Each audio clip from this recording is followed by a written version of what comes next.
hadithi wa ila. Wa an Aisha radhiyallahu anha qalat, na kutoka kwa Aisha Allah amridhia amesema, ingawa Sheikh Al-Bassam hapa anasema yadullu al-hadith ala istihbabi wudu'i man jamaa ahlahu thumma arada al-auda ila al-jima'i marratan ukhra wa jawazi an-nawmi ba'da al-jima'i walau kana junuban.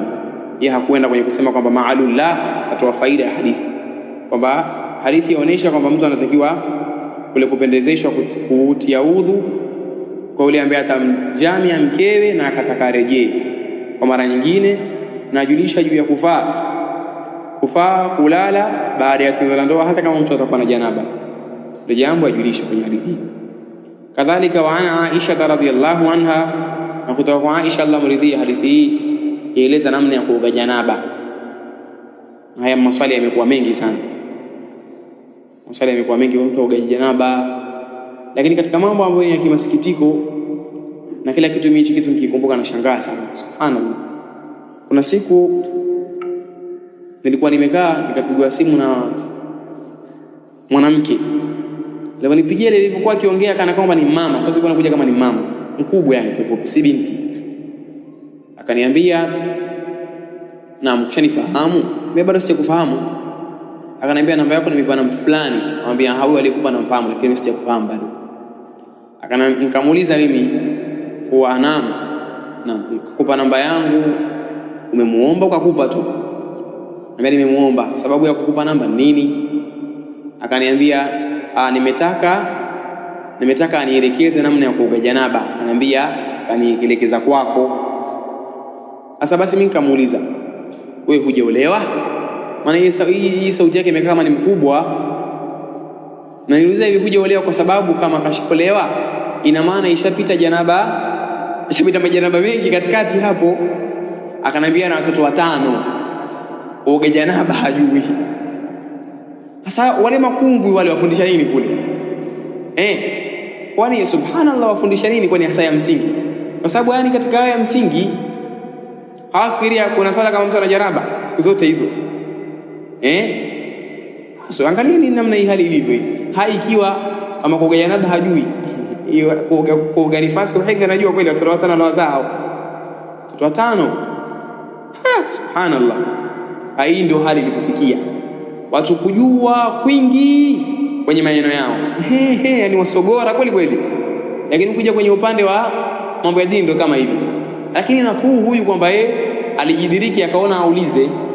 Kuna wale ambao wao pia yani pengine tuseme haswali au akiswali asana janaba lake hivyo hivyo aenda tu. Na ajua kuwa hajui. Yani kwa sababu kashakubali tu kwamba yeye ndugu kubwa, haya siku zaenda tarudi, sizaenda siku basi. Hiyo sio hali ya Muislamu.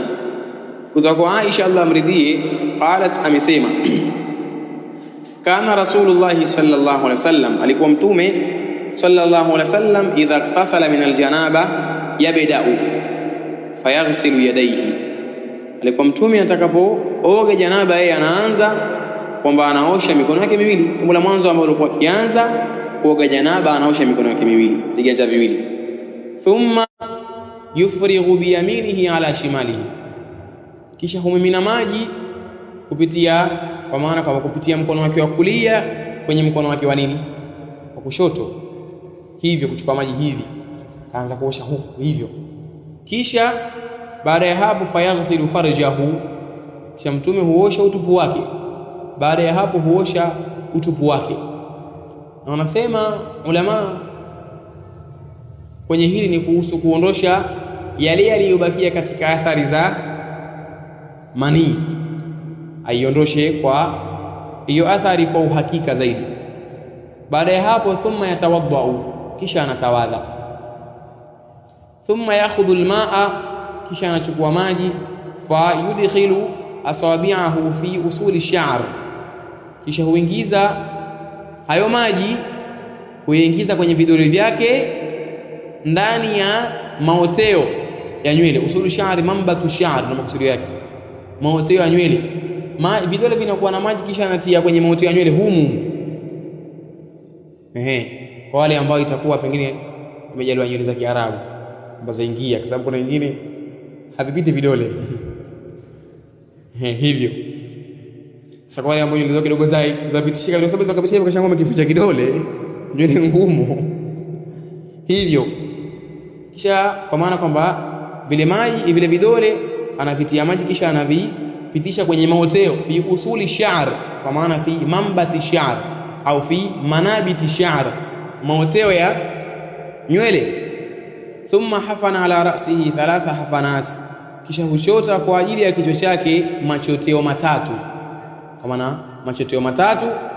Baada ya hapo, thumma afadha ala sa'iri jasadihi, kisha humimina maji juu ya baki ya kiwili chake chote.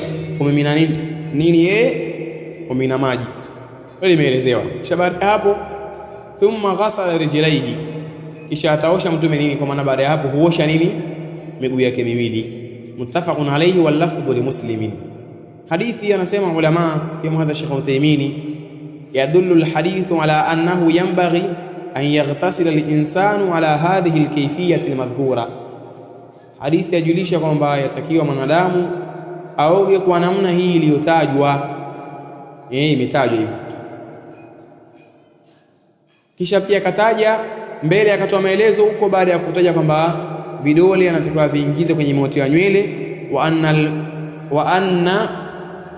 wa anna alfarja, sema wa anna alfaraj, alfaraj itakuwa jina jingine, jina la kitu kingine. Wa anna alfarja bi sukuni ra, na kwamba utupu yughsalu bishimali, huoshwa kwa mkono wa kushoto hivyo.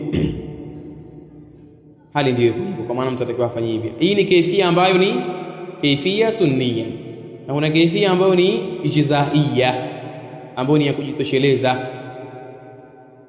Na hii ni ile ya mtu tu kumimina maji kwenye kiwili chake chote pamoja na nia kwamba yeye anataka aondoshe hadathi ya janaba. Nia hiyo pia ndio jambo limethibiti. Na tukataja kauli au tukanukuu kwamba hata ulama wa Shafi'i wanaona hilo, kwamba mtu atakapokuwa na nia kuoga janaba akaenda baharini kule akajibwaga alafu akawa kanuia hivyo, sio kwamba akijibwaga kule ndio moja kwa moja aanze kuleta uzushi wake na waitu rafaa kadha, yani subhanallah.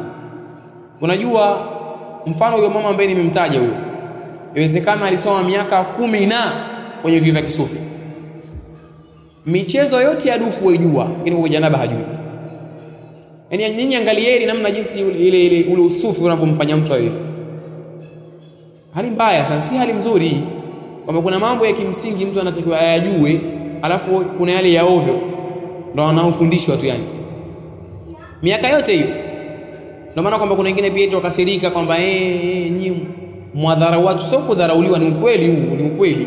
Ni ukweli kabisa. Muadhamu ya madaris za kisufi zapoteza wakati wa watu.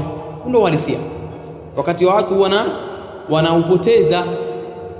Afadhali hao babu zao kidogo, na hao sio babu zao, babu za babu wao. Nao pia walikuwa wagumu wao. Ajurumia mtu alikuwa akifundisha miaka 7, ajurumia moja ile. Sasa kwa nini sisi Fathul Bari miaka 7 hiyo? Kuna babu zao walipita ambao kidogo wana jiddi na ijtihadi wao. Zama za ujana wa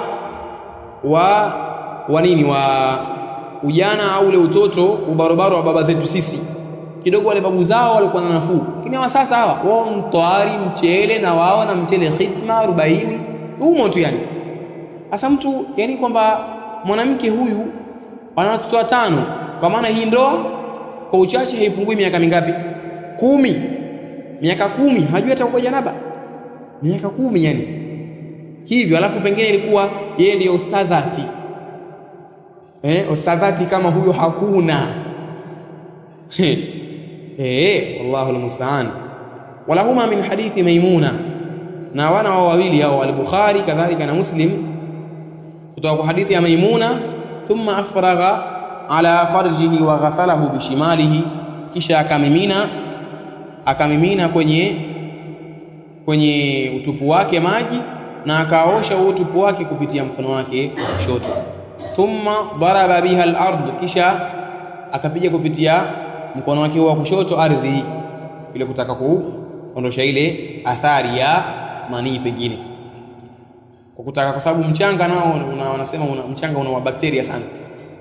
Mchanga una bakteria sana kwenye kuosha vitu ambavyo vinakuwa na athari, na hili ndio maana Mtume akataja kwenye kuhusu chombo kule kilichorambwa na mbwa, sababu ulimi wa mbwa una bakteria, wanavyosema wanasayansi kwenye hilo, na bakteria na wadudu ambao huenda mtu ikawa ni sababu ya kudhurika kwa wadudu hao, lakini mchanga anapoingiza vile inakuwa ile athari na inapotea. Hadithi ni muttafaqun alayhi. Wa fi riwaya famasahaha bituradi, huo mkono wake wa kushoto huo akaufuta na kuupangusa kupitia mchanga. Wa fi akhiri, na katika ya mwisho yake, riwaya nyingine ya mwisho, thumma ataituhu bil mindil faraddahu, kisha nikamwendea yeye na mindil ima ile hanjifu au taulo, ndio huita mindil hiyo. Mtume sallam faraddahu, akirejesha. Wa fihi, na kwenye hadithi hiyo pia kuna waja'ala yanfudhu almaa biyadihi, na akawa anakunguta maji kupitia mkono wake Mtume sallallahu alayhi wasallam. Na hadithi pia nayo ni muttafaqun alayhi.